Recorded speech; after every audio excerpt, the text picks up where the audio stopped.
Well, hello! I'd like to welcome you to another exciting episode of Pens in Use. This is the show where I talk about some fountain pens and inks that I've been using throughout the week. So let's take a look.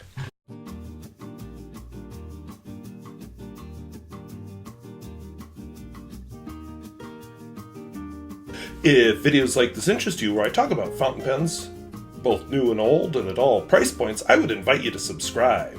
And hey, school is back in session. I'm having some new school thoughts, so we'll pick that up at the end of the video. I'm just looking at my list. But a couple of things I've been thinking about are paper or digital for your organization. So let's take a look at the pens. So from left to right, I'm saying so a lot tonight. I have my Phoenix pen with a modern nib and a modern clip. Hopefully an upcoming review. An Adlatus 302, another upcoming review. By the way, I did a couple of things slightly different with the light tonight, and I'm thinking some of these pens, at least on the camera, are showing up better. So let me know what you think of that too. This is my Parker Vacumatic.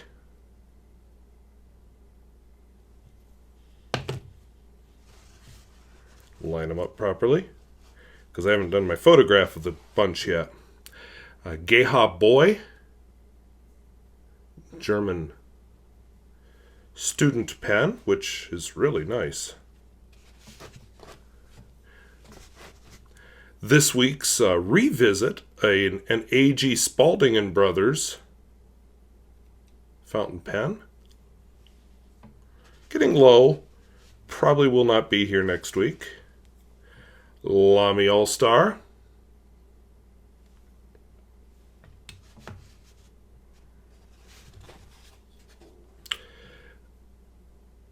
A Platinum 3776 with the Yamanaka finish and a medium soft nib.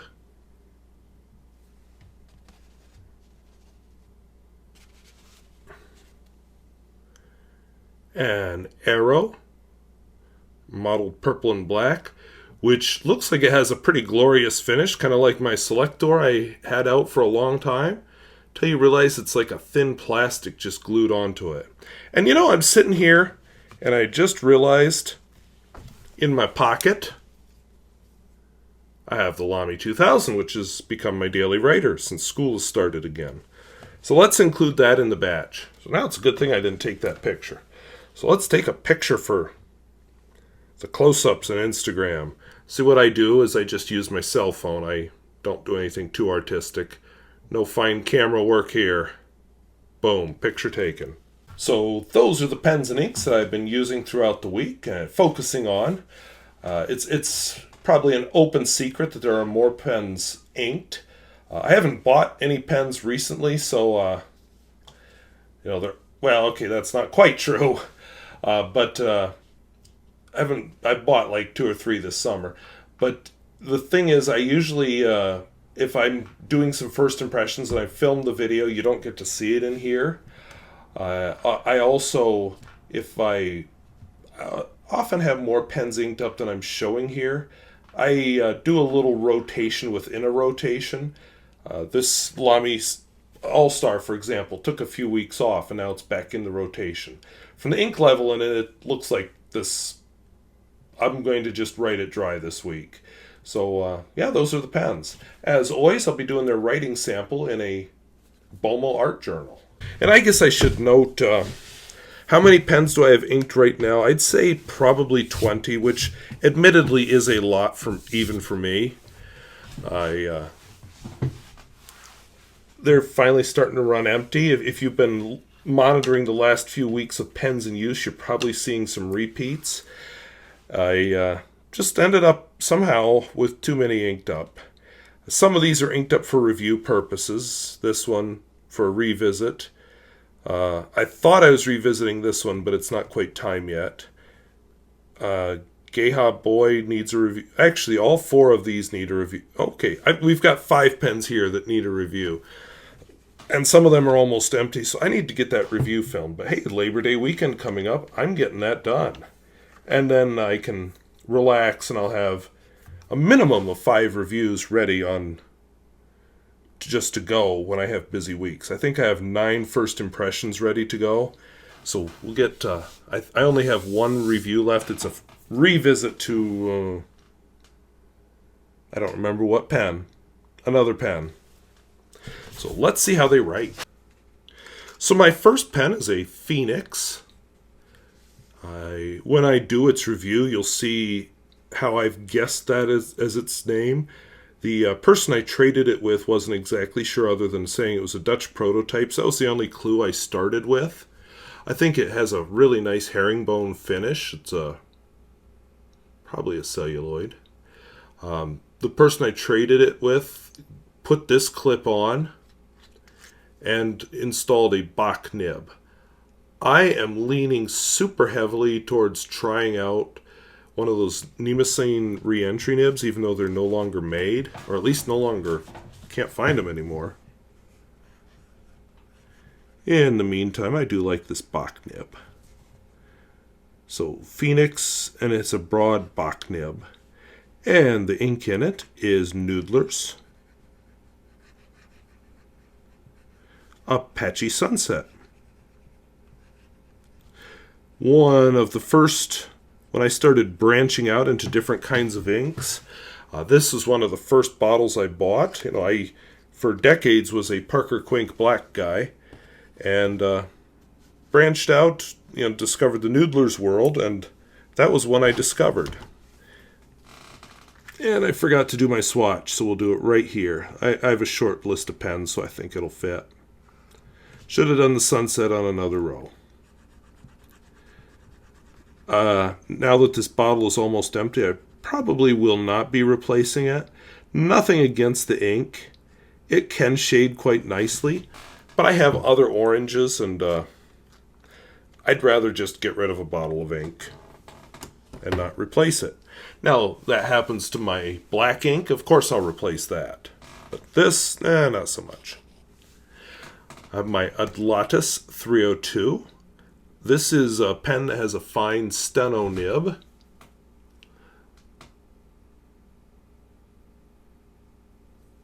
And steno is stenography. I think one of these weeks I told the story about my mother. You know, she used to be a secretary back in the days when that was more part of the expected part of the job.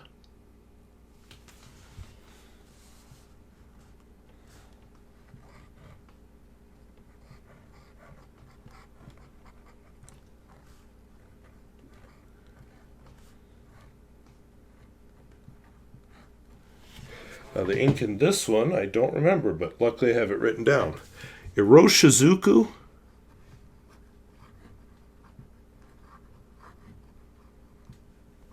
Momiji.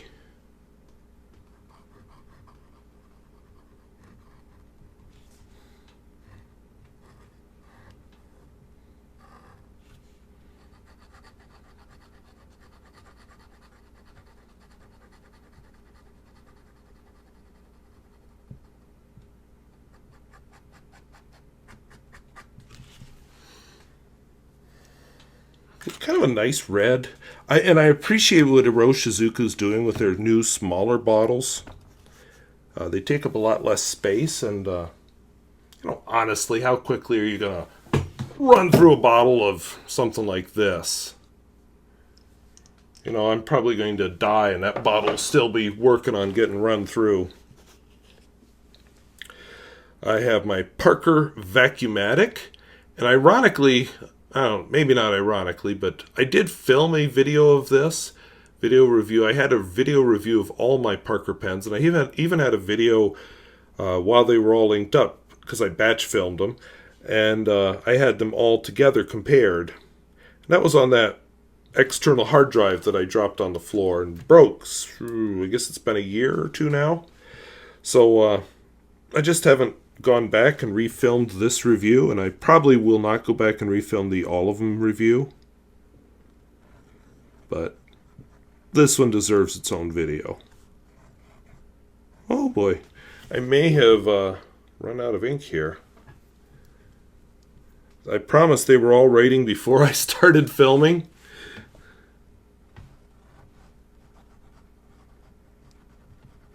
Okay, this one maybe just didn't like sitting for a week. And if you're a pen, do you really want to sit? I'm just double checking the spelling on the engraving. I spelled it right.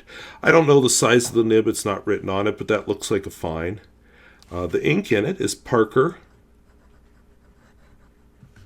Quink, Green.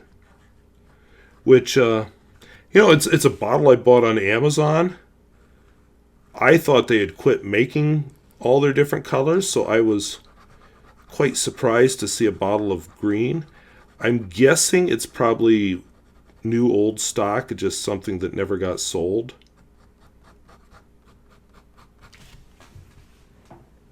And a nice enough green. Not amazing, but nice enough. And it actually reminds me a lot of what's in this Geha Boy. The Geha Boy has, I don't know, I think a fun little red, or colorblind here, green finial. Interesting little mechanism on the back of the feed. I think of it as a gimmick more than anything, but it gives you a little bit more ink just when you run out. My philosophy on that is probably kind of heartless. I just think, well, don't you know your ink level? And it doesn't really give you any more ink. It just means you're using up the same amount of ink as if the silly little gimmick wasn't there. I don't know. I guess I'm no fun. Geha Boy, I don't know what the nib size is. Looks like a fine. Well, let's call it fine. It's flexible. Ink in it is a very attractive ink. This is the, oops, I just wrote an A. De Atramentis. Mint Turquoise.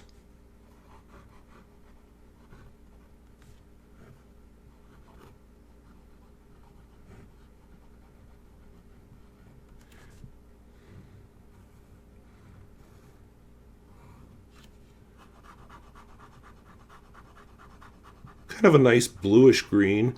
And as I said, as I was writing the line above, it does kind of remind me of that Parker Quink green. A little less on the green side, more on the blue side. But I think it's pretty. And it looks nice in a flex nib. This isn't the most amazing paper around. I enjoy writing a letter on, say, Tomoe River paper with this ink and this pen. A few of my pen pals have been inflicted with that.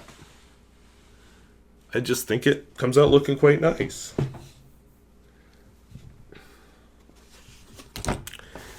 This week's revisit, a pen that sometimes I've thought, I should sell it, or it's cheap. It was cheap enough I should give it away. Then I never do, and then I ink it up and I remember why I never do. It's not an amazing pen, but it's just such a nice pen. Now, let's see if I can do an ampersand right this week. I had several suggestions on how to write an ampersand, and one of them said basically you're writing a backwards S. Yeah, there we go. So I thought I'll use that as my mnemonic to remember how to write that. The ink in this is a Callifolio Bordeaux, which I had it in a pen a few weeks ago, and I was thinking, wow, that looks really pink. I still think it looks pinker than how I picture Bordeaux. But I'm not an artist.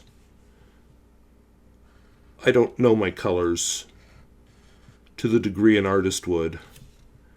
If you asked me to describe this, I'd be, kind of a pinkish red.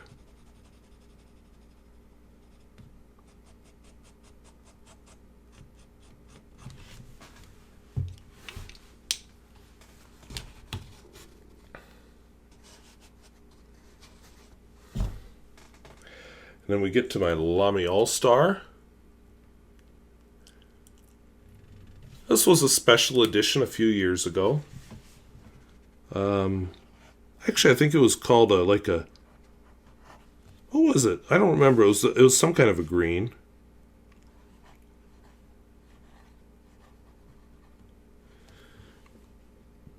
I put a broad black nib on it because I just thought it looked better than the silver nib that the pen came with. The ink in it is Robert Oster Summer Storm. We have had more than our fair share of those this summer. Dare I say we've had 600% the amount of the normal amount of rain. Plus, it's been a very cool summer. If you see me sweating at all in this video, that's because I was out for the evening. We had a teacher's barbecue get-together thing, and it looked like it would rain, so I closed up all the windows, and that did cause the house to heat up. Not ridiculously hot. I'll be able to sleep and everything, but definitely on the warmer side. But we didn't get a summer storm. A few weeks ago, I compared this with the Thunderstorm ink, and that's just an angrier, darker ink. I'm going to talk a little bit about my paper calendar in a bit. For some reason, I always like to do the months in a permanent ink, so I put a permanent ink in this. And now I will probably use the rest of the ink in this pen up to address envelopes and such. And I think... Oh, sorry. I thought there would have been a horrible crack to the feed. It's just a little bit of tissue that got caught probably when I wiped off the nib. Oh, okay. So I thought that pen was done for.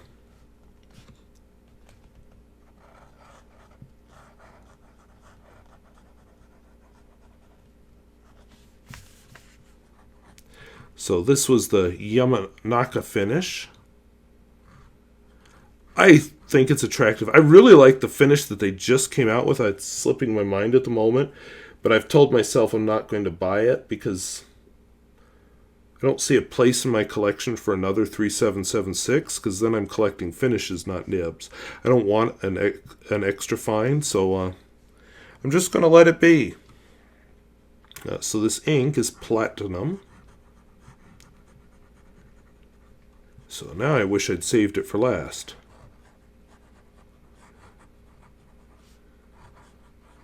But that's okay, we'll make this work. You'll see why here in a second. So platinum carbon black is different from a normal fountain pen ink. It's actually a lot of nanoparticles suspended in the solvent. Well, it's not a solvent. Suspended in solution, let's say. So it really sits on top of the paper, and once it dries, it's quite waterproof. So I'm going to switch the order of the last two pens from what I started with.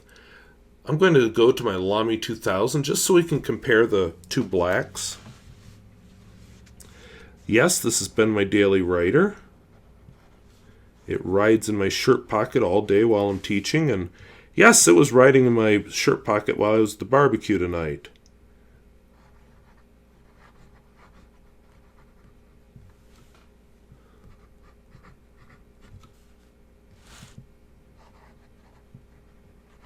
This, of course, is a more traditional black ink. A very nice black ink. I will say I think I did a whole video on black inks a few years ago that I gave the slight edge, even though I wasn't expecting to Lamy black. But right now I have about a liter of this to get through, so between me and the kids, it's going to take us a while.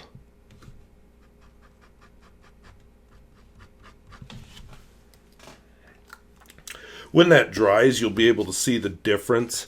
The platinum carbon black sits on top of the paper, and I hate to call it a sheen, but it's slightly shiny because it's sitting on top of the paper. It's not really bonded at all or soaked into the paper. This is soaked into the paper, so it'll be a darker color. This is another pen I wanted to review, probably from the 1960s, an Arrow, which is a German brand. Here's somebody's car alarm going off, but it's not mine because mine's a Toyota. It makes this meep meep sound.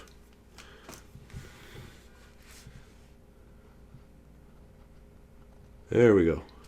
This has been sitting for a few weeks because I keep thinking I'll get time to film the review, but Labor Day weekend coming, it's going to get done.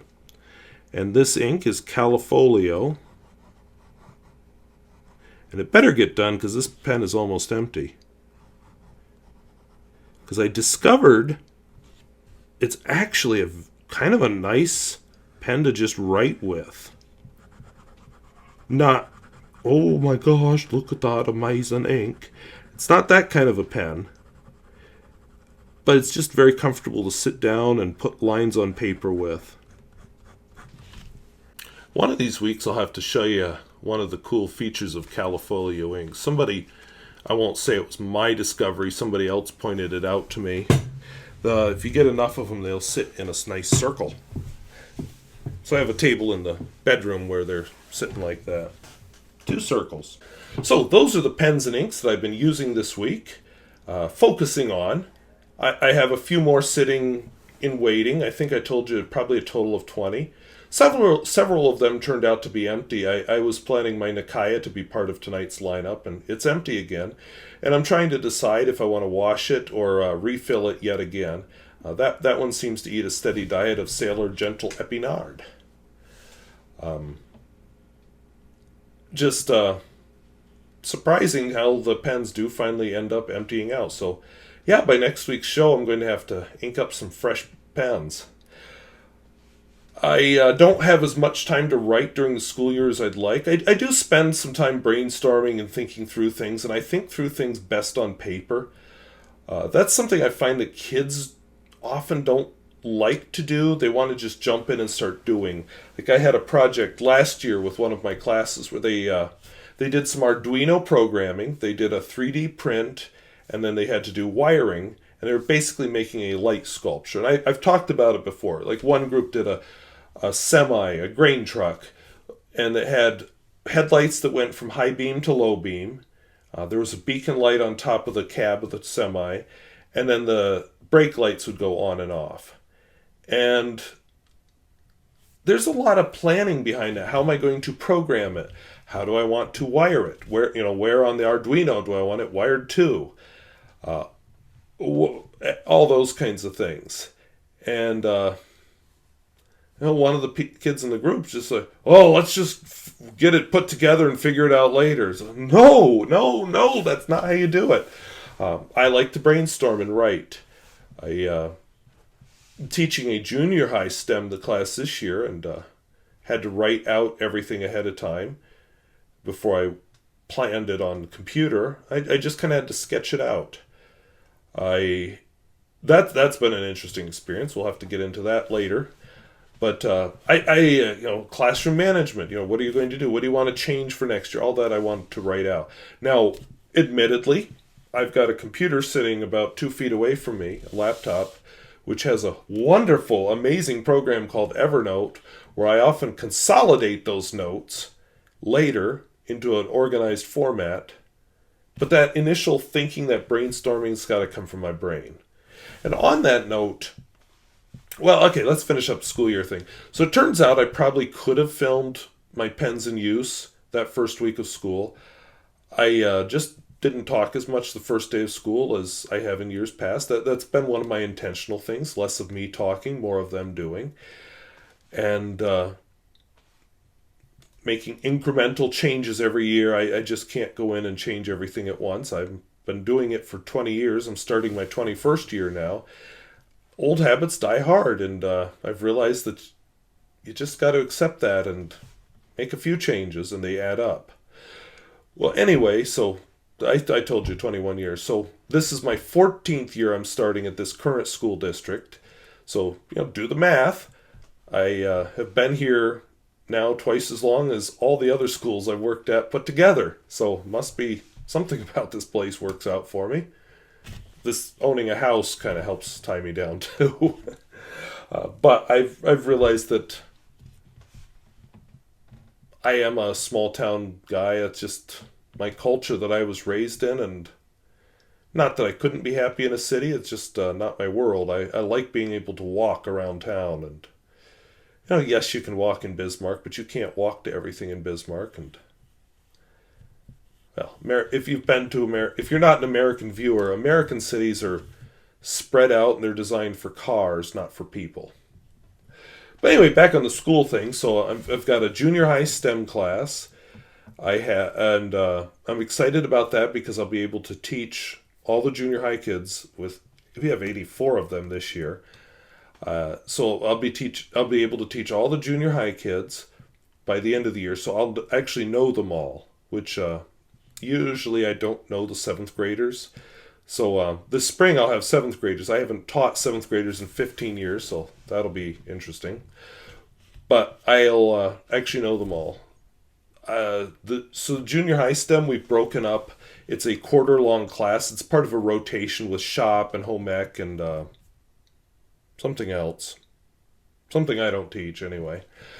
Used to have art in the rotation, but we couldn't find an art teacher, so that's not in the rotation. But so I'm doing a 3D printing unit with them.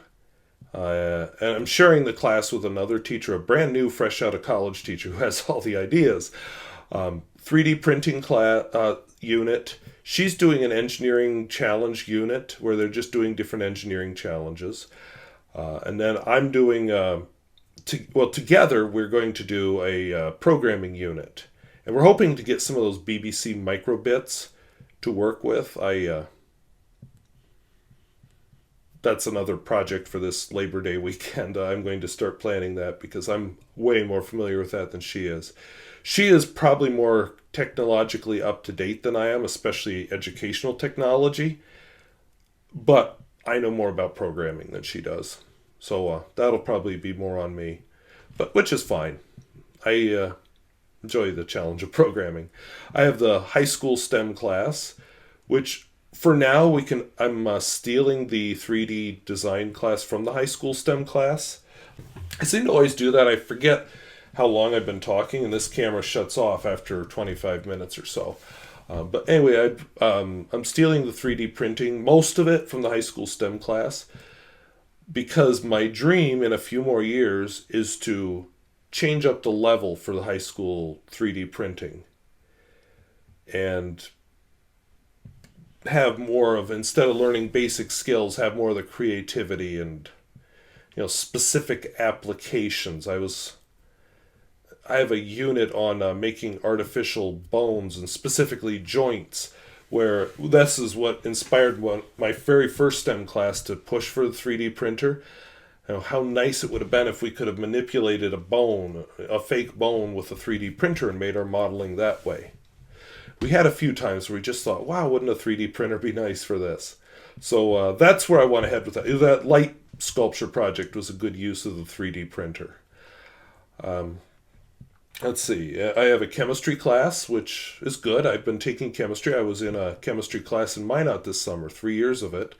So it's back on my schedule because the other science teacher that was hired isn't certified to teach chemistry. I have 2 sections of physical science. That's the one class I double up on. And then I have a computer science class, which it's interesting. The students coming into it really didn't know what to expect. And a lot of how they think about computers and how they think they understand computers. Oh no. Because right now we're doing the basics like bits and bit rates and bandwidth and what does all that mean? What is a bit? Looking at some of the different numbering systems. In fact, tonight I've got a demonstrator made out of paper that I found on the internet for binary numbers that I have to assemble. And so that's been quite interesting, and hopefully it will be an AP level class. We're still working through the paperwork on that, but there's no reason it'll be rejected. The state has approved me for it. It's on my teaching license, so yeah, I'm looking forward to teaching that one. And so 5 different preps, and the classes are getting bigger. We've mostly graduated our small classes now. So it's larger classes coming through.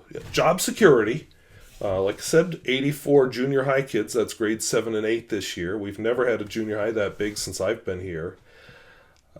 Again, job security. I will probably next year have to bring more desks into my room because I just don't have enough desks for the size of classes that are coming up. It'll make it a little more crowded because my room isn't really built for lots of desks, but we'll just have to cuddle, I guess. Okay, I don't want to think about that with freshmen. Moving on. So on the paper thing, I last spring, with really good intentions, and I'd been using Evernote quite religiously for a lot of things. I was watching Cal Pauline and a couple others. Keep Productive, I think, was another one. His name is something Italian. But I just decided I'm going to experiment with Todoist. And I also decided to experiment, well, mostly with Todoist. And then I have my calendar on the computer. I have a Google Calendar and I have Apple Calendar. I have my work calendar, which is a Microsoft, and doing all that instead of my paper calendar in my Midori Traveler's Notebook. I thought that would make a good change. I liked the idea now that I had this thing, cell phone. I thought it'd be fun because then I have everything with me. Well, I've found that I really don't enjoy the electronic version of that. I don't enjoy my to-do list that's electronic. The ticklers and things like that on it are kind of nice, but overall, I like the convenience of paper. I like that it's laid out. I like that I can quickly see a historical view. I like the month view that's so easy to read. I like quickly flipping through pages on my calendar to figure out my plans. And sometimes it just makes sense to write notes. So I'm back to using the Midori notebook sort of as a bullet journal, but my own version of it, because I read that bullet journal book and it's just not for me. That's not how my brain works. But I could take a lot of good ideas from it, and that's the more important thing. So yeah, I'm back to paper in that route. It's probably good that I haven't started filming the organization set of videos, but once I get enough reviews and first impressions ahead, I am probably going to temporarily move this set back downstairs because I believe that using the green screen would actually be effective for presenting some of the information. So when you start seeing Pens in Use filmed in front of the green screen again, you'll know I'm filming my productivity series, which on that paper note was first sketched out on paper. So there you go. So that's my week, my life right now. When you watch this, I will have finished my second week of school and Labor Day weekend, so I'll have 3 days off. So I want to thank you for watching. And if videos like this interest you, where I talk about fountain pens both new and old and at all price points, I would invite you to subscribe. And hey, I suppose my big thing this week, my big question, would be paper or electronic. Do you like a paper calendar to-do list, or do you like an electronic calendar to-do list? Or maybe you use a hybrid. I have been surprised, even though I don't like the I don't like the electronic calendar or electronic to-do list. It turns out I really do like Evernote. Who would have guessed? So anyway, I want to thank you for watching. We'll see you later. Bye-bye.